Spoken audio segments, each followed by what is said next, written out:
Để giấu đi. Để đấy, cắm vào đấy rồi cùng giấu đi lại.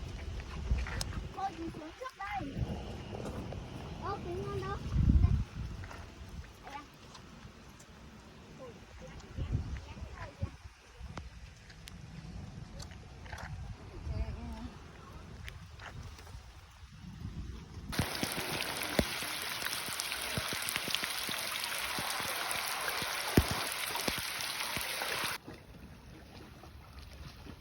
Được rồi, qua xong rồi.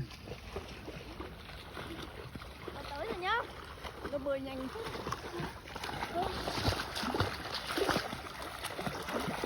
Trời hiệu ứng.